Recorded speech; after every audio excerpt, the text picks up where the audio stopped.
Let's talk about trust. Trust through the mess. I am a person in long-term recovery. I've been sober. Um, in September, it'll be 24 years. So right now, I got 23 years. And I'm going to tell you, that's amazing. Give it one more time. Let's give it. Because, I mean, really, man, I'm not supposed to be here. So I'm just, even if I don't get through this, even if I mess up, I'm just glad to be here. You know what I mean? And I had a lot of help from, met a lot of cool people in sobriety, like my man Craig. But for a long time, my life was a mess, and that's why it's trust through the mess. And I looked up the definition of trust, and it was a firm belief in the reliability of someone or something. I'll say it again, a firm belief in the reliability of someone or something. And definitely a lot of layers of trust, and unreliable was definitely one of the things that I was going through in my addiction. So let's hop into it. This slide represents apparently my desk through school. Very junky, very unorganized desk. And when I graduated from 8th grade, I want to make note that I'm a Chicago transplant, although I've lived here for over 25 years. So I'm kind of like half my life I've been here, but I'm originally from the south side of Chicago, and Milwaukee is lovely. Milwaukee I'm a Milwaukeean, okay? But in my 8th grade graduation, they give you a book. We have a little book. Everybody goes and signs. You go up to your best classmates and to your teachers, and they're wishing you well. They're wishing you on. You're going to high school, and all your friends sign. And my 4th grade teacher signed in my book. I'll never forget this. I still remember it to this day. She wrote in my book, Byron, to Byron, you have more hidden qualities than can be found in that junky desk of yours. And I was like, wow, that was like the most strangest thing that was written. And everybody else was like, best wishes, good luck in high school. And she remembered that apparently I had some good traits, but I was, maybe hiding them, masking them. And I think it was a good assessment of me at the time. What were some of those traits? Possibly, I would maybe even later go on to find out that they were, I was a persuasive person, I was very responsive, and I was very sensitive as well. Also, I think she might have seen in some of my writings that I was creative. And so anyway, it would be a long time before I would find out or even get a clue as to what she was talking about. So we can go to the next one. Here we have my childhood home. That's 1732 East 87th Place in Chicago. I come from a family of 6, and that's where we grew up. And my parents moved, that's their dream home. They moved us from one apartment to another apartment. And this was, 60s, 70s, and it was really tough for them. And they finally got to this place with this grass. It's the first time I ever saw grass, was when they got this place. And so, a middle-class family, and, from the outside, it looked really good living in that place. But I will say that there were things going on in the house. I call them little traumas that I was going through. And we call them little T's. And so one of the first traumas that I had, my mom was a school teacher. She was very into education, and she always got me books and stuff like that to read. My dad was a law enforcement officer. And he was kind of a little rough around the edges, so he was very tough on discipline. And he kind of physically disciplined us. And I didn't like that. And so that was very traumatic for me, to be physically, taken care of when I would act up, So how did I get born into this house? You know what I mean? And another trauma I would say was my dad was the authoritarian. I mean, like, when he came home, everything stopped. Everybody had to get in line. And if you did something, he would deal with you. I mean, it was just like I felt fear in that house based on his actions.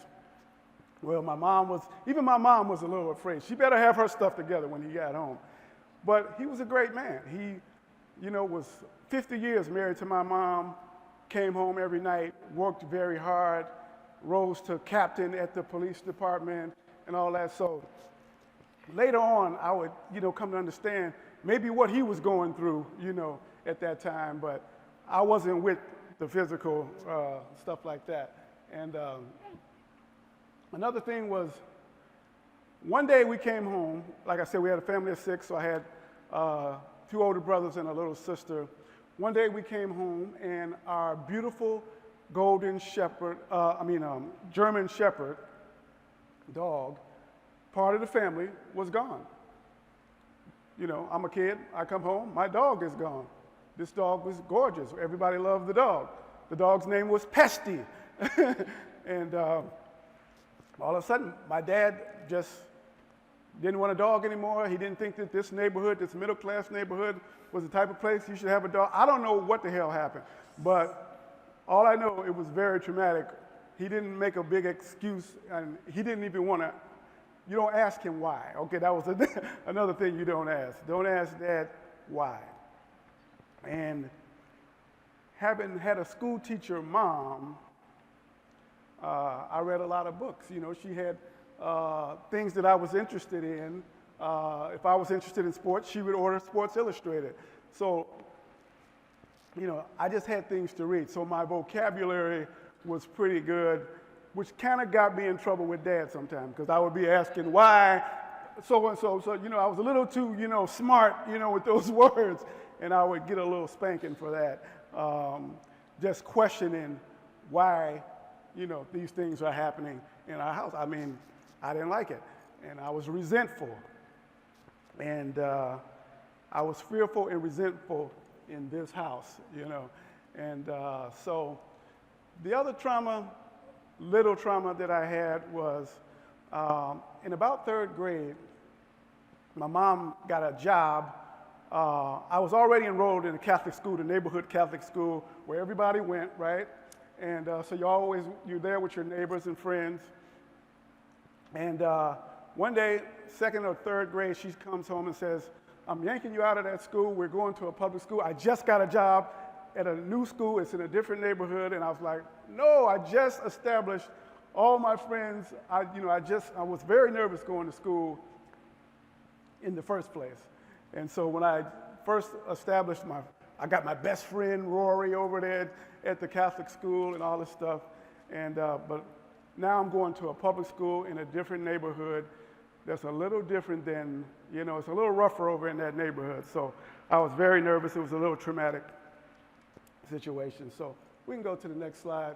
So yeah, these are my boys over at the public schools. A little different. No nuns over at this school over here on at 79th Street. So things changed. I had to learn how to fight a little bit over there on 79th Street. And but in order to get their approval, and I was already had it in my head that I had to be tougher, I had to be funny, I had to be a class clown. So I kind of acted out, and that was kind of, I never gave myself a chance in that school. I just walked in there trying to be funny, trying to be the class clown, trying to impress these dudes right here. And you know what? It worked. It worked for me. So as you can see, I'm in front of them. I'm leading the whole gang. I got them all behind me. Like, I'm running 79th Street right now. And but when you do stuff like that and it works, you kind of start doing that, that becomes part of your makeup. You are phony. You act a certain way, and so those things will come out throughout the rest of my life. We can go ahead and move. But in all this time, this is a basketball court here in Milwaukee, but it really reminds me of the court that I grew up around in my neighborhood in Chicago. This basketball court was like a refuge for me.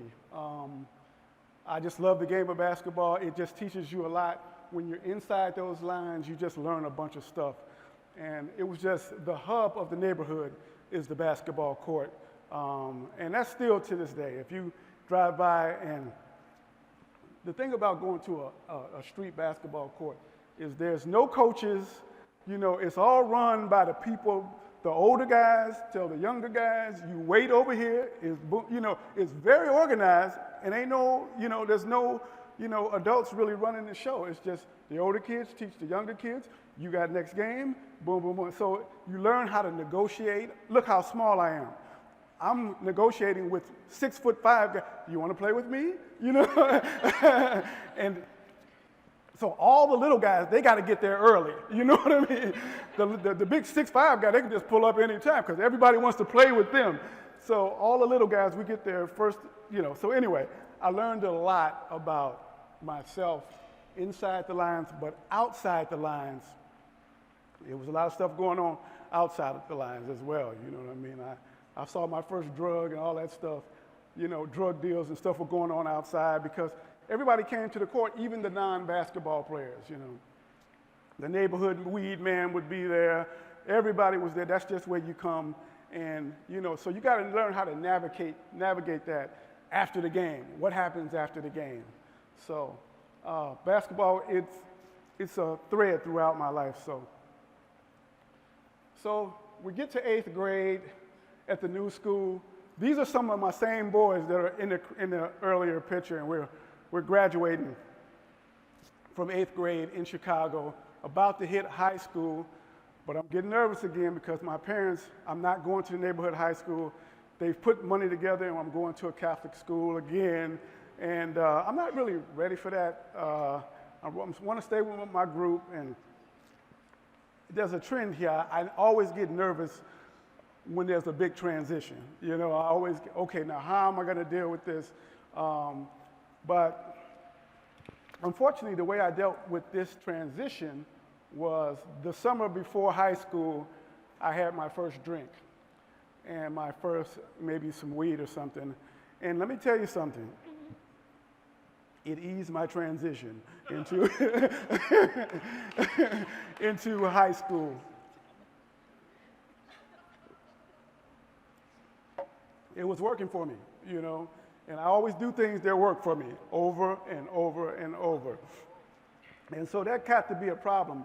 All through high school, I ended up having to do quite a few transitions from high school to high school because I'm using and I'm not, I'm not a functional user, I'll tell you that. My grades dipped, everything, my behavior, I'm hanging with rough dudes, I'm doing all kind of crazy things.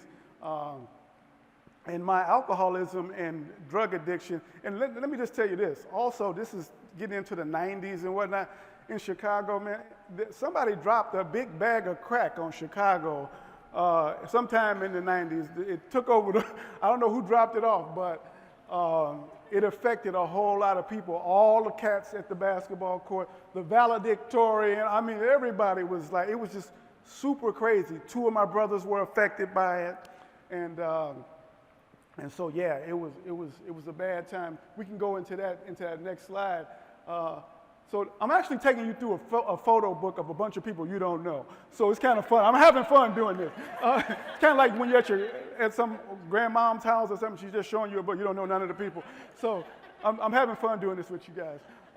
So this is actually my family, but this photo is a cool photo because it's the 90s, and 3 of their kids, the boys, are like having substance use problems, and it's a miracle that we're all together. That's why my mom is smiling, because she ain't seen us in days, She doesn't know what the hell we're doing.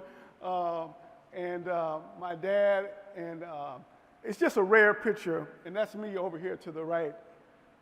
And Lord knows what I'm into at this time. You know, I may have tried to quit and get into recovery 6 months and lost that. I've lost 30 jobs. I've been to 3 or 4 different colleges. My mom told me she was writing my address and phone number in pencil because I kept moving around.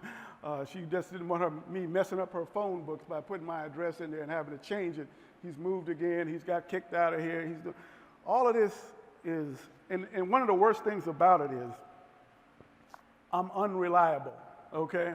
I can't be trusted, you know, and it's really a painful thing. And when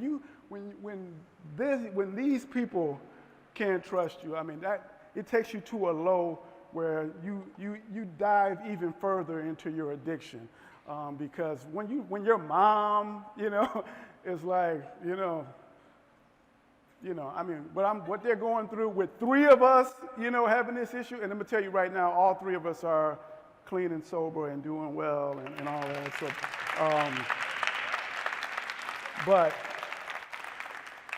but that ain't here. That's the 90s. Okay, they was going crazy. My dad's probably standing there looking like, yeah, I better make sure I got my wallet locked up. My mom has got her beautiful smile. That's my baby sister who saw 3 of us go through this and, of course, doesn't touch anything at all after growing up with 3 brothers like us. But so anyway, yeah, that's the 90s. And as a matter of fact, at that point, I was doing things that they call geographical moves, where you try to get sober by moving to a new place, a new side of town. Maybe I'll move over here. Maybe I'll move in the south side. I lived on the west side of Chicago. I moved everywhere. But you know, they had a liquor store on every corner, everywhere I moved. So I said, well, why don't I just move up to Milwaukee? There's no beer there, right? There's no alcohol up there, you know what I'm saying? So I ended up in Milwaukee, just because I hadn't lost a job here yet.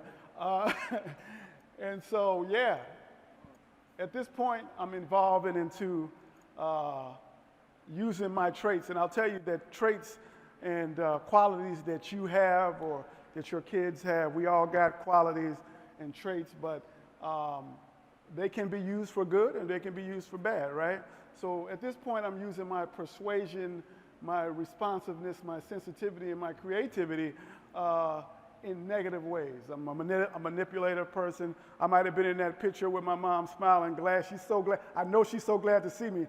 This is the perfect time to hit her up. You know what I mean? So those are the kind of ways that I'm just like, that's how I'm thinking. I'm not, you know. So yeah, we can go to the next slide. How did I get out of that? How did I begin to recover? My big brother got sober. My big brother drove up here from Chicago, found me in an apartment at 523 East Chambers on the east side of Milwaukee, and I had burned every bridge. Nobody wanted to see me coming. Nobody was answering my calls. My brother had got into the church, him and his wife. They drove up here, and they said, man, this ain't you, man. This ain't what you're supposed to be doing. You are better than this. And I did not believe it. I did not trust myself. I didn't, you know, I had taken, you know, to a real low. I hit rock bottom, which actually was the best place for me because I was willing to listen. And he dangled a check for my rent. I think I was about to, if I didn't pay this rent right now, he said, but I'm not going to pay it unless you decide to go and get some treatment and stuff like that. I was like, yeah, treatment. Yeah, I was just thinking about treatment. Homelessness was something I wasn't really looking forward to. So I went on ahead and did it. And I didn't trust myself, but I'll tell you one thing. I put my trust in somebody else, you know. So that's another layer of trust. When you're in recovery and when you're starting out, you don't trust yourself. You just got to put your trust in somebody else or something else. And so, yeah, shout out to my big brother, Mel, my best friend. We can go to the next one.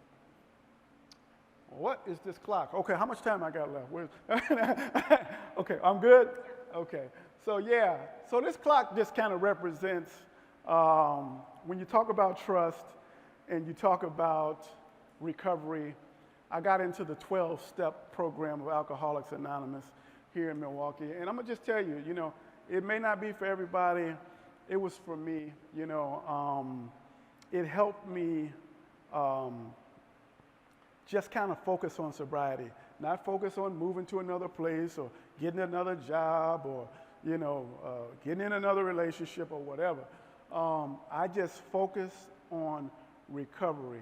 And the only way that you're going to build trust back in yourself, in your community, in your family, is through time. It ain't going to happen. You ain't going to get like, 2 days and come back over, hey, look, guys, I'm sober now. It's all, not in my household, it ain't.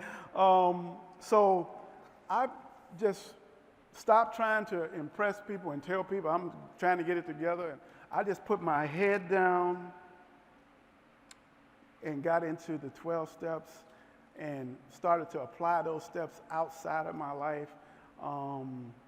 I got in touch with a higher power. I mean, I didn't trust me. I started just like, get up. People told me, I was just a student of the game. I just listened. They said, Byron, go over there, and when people come to the AA meeting, you just greet them. And I was like, whoa, what? And I'm not getting paid, And I did nothing free before I got into the 12 steps. So they taught me about humility, doing stuff free. Volunteerism. Now I volunteer. I do all kind of stuff. But that was the first time I ever did something for nothing. And I did that. I was, hey, welcome to AA. I'm Byron, and I need a ride home. No, I'm just kidding. So yeah, things got better. Things got better, and it just, over time, over the years. My dad, I would go home to Chicago, and my dad would say, boy, how long you been at that job? You been over there at that job 3 years now? I'm like, yeah. So that, everything correlated with my sobriety. I had been sober 3 years. I had the same job 3 years. You know what I mean? So I was starting to see the results. Now I'm building confidence. Maybe I can go back to college. Baby steps. My brother told me to write down 5 things that I wanted to accomplish, and he told me to write it down. And then, but I'm gonna tell you, I wrote those things down and I crossed them off. 3rd year, I bought a condo down in the fifth ward. I mean, I was clicking. Everything was going well, and we can move to the next slide. And yeah, I even returned to the basketball court, but in a different way. I started a program because Milwaukee is such a great place to recover. I'll tell you what, Milwaukee, we got the resources to recover. If you want to get sober, Milwaukee is a great place to be. And I'm telling you, it's world-renowned. People come around and they come to our clubs and stuff like that, and we're good. We got the resources, and it's not like Chicago. You ain't got to wait in a big line to get them, you know what I mean? As a way for me to give back what was freely given to me, I started a basketball program because I knew that basketball brings people together. Basketball creates community, and I know what happens inside the lines, but I wanted to make it really cool and nurturing on the outside. So I rented a church here on the east side, and I started a Tuesday night basketball program, a free program. All you got to do is come and be in recovery, on your way to recovery, or, a friend of somebody in recovery. They just, when basketball, they just bring everybody, But when you come, before we play basketball, you're going to be wondering why I got a circle of chairs in the middle of the court, because everybody's coming to the gym, they got the ball, and they're like, what the hell is these chairs doing here? I'm like, well, no, we got to talk about a few things before we play. We're going to have a little rap session. We're going to find out where you're at in your recovery. We're going to find out if you need a job. Do you have a sponsor? I mean, what's going on with you? And so people wanted to play free basketball so bad that they would sit around those, and they'd be like, oh, be like, yeah. Then people start opening up, and the program got really, really big. We ended up getting 2 locations and having little tournaments and stuff like that. And one of the coolest things was to see people coming into the program, coming into my basketball program that was untrustworthy, that couldn't be trusted by their own family. They living in sober living, all kind of situations. Now they're going back out in the community. They're getting married. They're getting jobs. They're getting that trust back. I mean, it was great for me to see. And I knew that it could happen because that's what was happening to me at the same time. So, yeah. And I have to say this is a great friend of mine who, when I was, Corey, all during this time of sobriety, one of the friends that I didn't let go of was Corey. When you get in sobriety and you're trying to change your life, you kind of got to change your friends as well, you know. But I didn't change everybody, you know. This is one of my guys who really helped me when I came to Milwaukee, and you know, I'm sure I came over late at night and borrowed a few things or whatever. And but long story short, I got sober in 2000. All during my sobriety, he was going through a health problem. And I was leaving AA meetings and going over to checking on him, making sure he was good. He just asked me to do that. Just, you know, man, I got a bad diagnosis, you know. We used to party together. I mean, we used to, you know, so, and, you know, I was really kind of testing out, to be honest with you, I was kind of testing out, what kind of person am I? You know, can I be trusted? Can I be reliable to do something? And I committed to like, hey, I'm gonna look out for you. You know, sometimes it'll be 4th of July. We're getting ready to go to the lakefront. I got to go to the hospital. I'm like, oh, right now? You know, and he had a dog, and sometimes, I mean, he wasn't able to walk the dog. I mean, and here's one of the craziest things. It was during that period when you could go to any doctor. It was during that opioid period. So he all of a sudden got hooked on these opioids. He was actually in pain, but they was giving him like a bottle like this. And so I watched all of that, tried to get him clean, and then it was health problems. I mean, and I'm telling you, I made a commitment to give him a hand, and it took a long time before he died. And I don't want to say it like that, but I just want to tell you that it was a long time, you know, and I made a commitment, but it taught me something about myself, you know, who I am, you know, that until the day he died, I was there, and I was like one of the first people that they called when he did pass in 2015, and it just taught me, you know, that I can be a friend, that I am, somebody trusted me with their life, you know what I mean, and I was there, and I get a little misty about that. Creative Mornings, y'all brought this out in me, you know what I mean? Y'all made me dig down. Y'all took me back to some places, you know, and it's been healing. So I really appreciate that, because I've been really kind of grieving because 2 years later my dad passed, you know, and we had rekindled our relationship. We didn't really have a negative relationship to begin with, but he had mellowed in retirement, you know what I mean? Once he got out of working in the prison system, you know, he became a different person, and we became best friends. And he came up here when I graduated from Marquette in sobriety and all, and he was like, he had told me, like, at my graduation, man, I'm really proud of you. I mean, me and him were really tight. So a couple of years after this, my dad passed, and I was there. All of my brothers were there. We were all sober. We were all helping out. If somebody needed a ride from the airport, we could be counted on. We were trusted.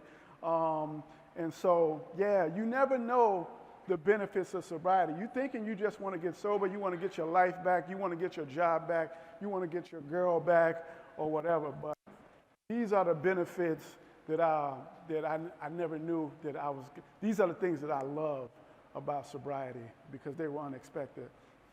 Go to the next one. And I'm feeling good now.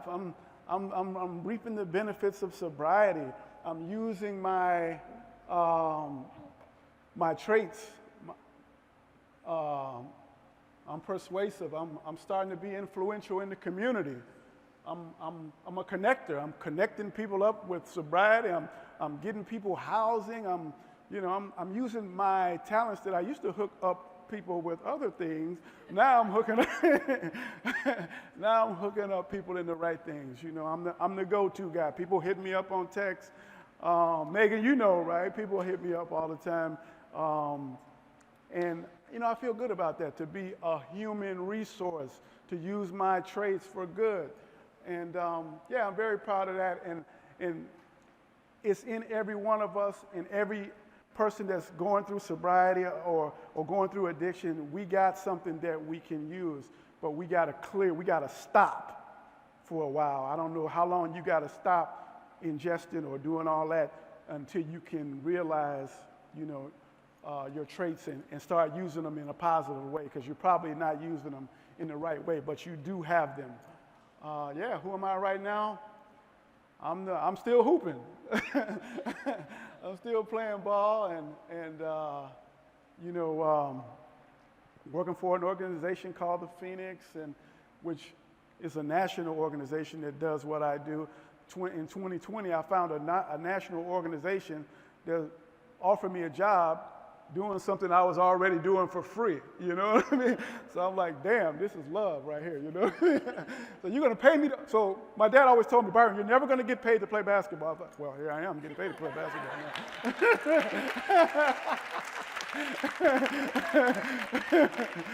I swear he told me that, and me and my brothers, we laugh about that. If he can see you now, you know. But yeah, so yeah, this means a lot. These are my guys, and you know, we run programs, not only basketball. Thanks to Craig, we're running rock climbing here on Saturday night. He graciously gives us the gym, and we got yoga. I got every program, and we do social programs. We got a big musical festival coming up, and you know, if I could just say anything, I'd just say, you know, whatever your journey is, I used to think the only way to get sober was through the 12 steps, but I've evolved and I understand that there's other pathways. Sometimes people don't need complete abstinence. Sometimes you need to take a break. You want to stop. You're curious. So I didn't learn. I had to evolve, but let me tell you something. When I needed what I needed, I knew what I needed, and I got down to, I was 12 step. I had my head down in there. I didn't see any other, because that's what I needed. Everybody's got to find what they need, what works for them, how you're going to get your results, you know. So that's really what I would leave you with. If you know somebody that's struggling, and just they need to find, and it may not be the 12 steps right away, but maybe the second time, you know. But the problem is everybody don't really get a second chance in this game, you know. I've been to a lot of funerals, and I talked to a lot of mothers and who've lost their sons and daughters and stuff like that. So get to work on something, you know, in order to, you know, stay sober. And so a lot of wonderful things have been happening. I'm happy with myself. I'm grateful for the life I'm living right now. I'm trusting the process. I'm a trusted person. One of the coolest things that happened about 6 years ago, I'll leave you with this, is that I got my dog back. Thank you.